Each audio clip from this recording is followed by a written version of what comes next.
আমি একটা কথা বলি। হাসিনা চলে এলেন চপারে করে, কয়েক কোটি তার অনুগামী আওয়ামী লীগের সকলকে ফেলে। তার নিজের জীবনের মূল্য আছে, আর আওয়ামী লীগের বাকিদের জীবনের কোনো মূল্য নেই। একেই বলে শোষক শোষিত।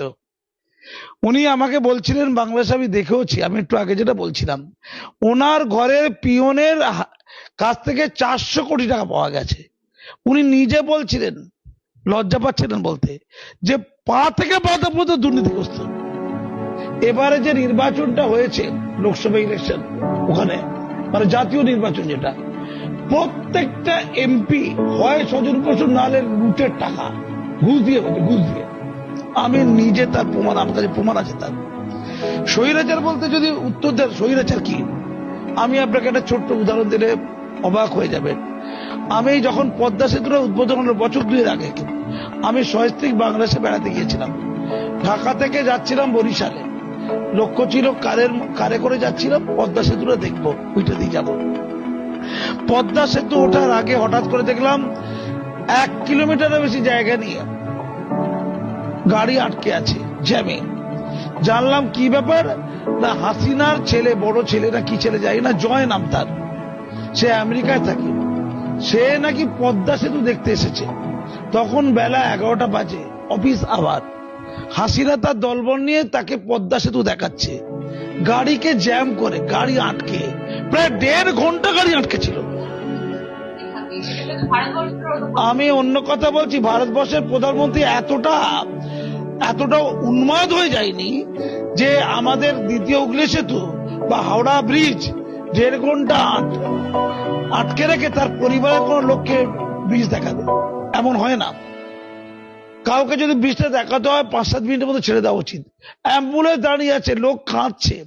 আমি ওখানকার পাবলিককে বললাম, আপনারা প্রতিবাদ করছেন না কেন? বলছে আমাদের গুলি করে মারবে, মেরে লাল করে দেবে। হ্যাঁ, গুলি।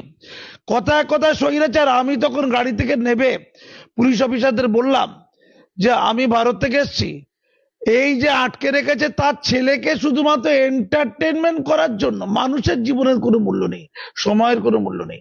টানা প্রায় 1.5 ঘন্টারও বেশি গাড়ি আটকে আছে, শত শত গাড়ি যাবে পদ্মা সেতুতে ওঠার মুখে।